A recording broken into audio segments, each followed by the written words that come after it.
स्वागतोत्सुक hotel Shivshambho चहा, नाश्ता, cold drink तसेच अस्सल मालवणी व घरगुती पद्धतीच्या जेवणाची व राहण्याची उत्तम सोय तसेच प्रशस्त पार्किंगची व्यवस्था।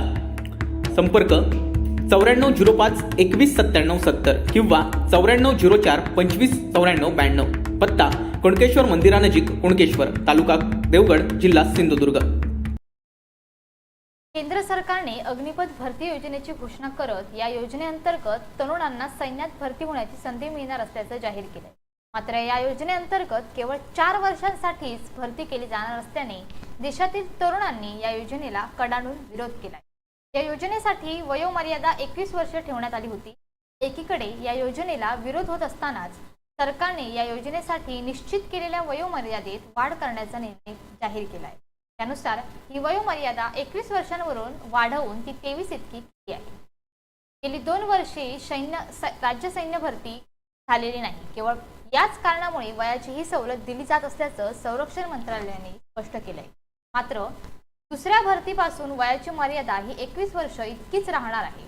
दरम्यान लष्करात अग्निपथ भरती योजनेला विरोध सुरूच आहे। आज सलग दुसऱ्या दिवशी विरोध प्रदर्शन करण्यात येत आहे। बिहारच्या समस्तीपूरमध्ये आंदोलकांनी जम्मू तावी गुवाहाटी एक्सप्रेसला आग लावली। यामध्ये ट्रेनच्या 2 बोगी जळून खाक झाल्यात। हाजीपूर बैरोनी रेलखंडच्या मोही उद्दीन नगर स्टेशनवर ही घटना घडली आहे। उत्तर प्रदेशातही या विरोधाचं लोण पोहोचलं आहे। उत्तर प्रदेशात आंदोलकांनी जोरदार तोडफोड केली आहे। पोलिसांनी काही आंदोलकांना स्टेडियममध्ये रोखलं होतं। मात्र आपल्या सहकाऱ्यांना सोडविण्यासाठी 200 आंदोलक चाल करून गेले। शेकडो आंदोलकांनी बलिया रेल्वे स्टेशनवर तोडफोडही केली।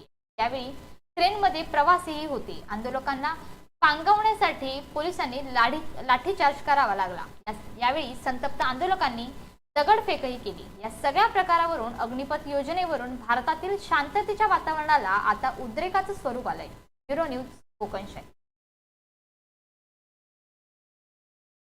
असे नवनवीन व्हिडिओ पाहण्यासाठी कोकणशाहीचं YouTube चॅनल सबस्क्राइब करा व बेल बटन प्रेस करा। तसेच फेसबुक पेज लाईक करा आणि इंस्टाग्राम पेज व ट्विटर पेजला फॉलो करायला विसरू नका।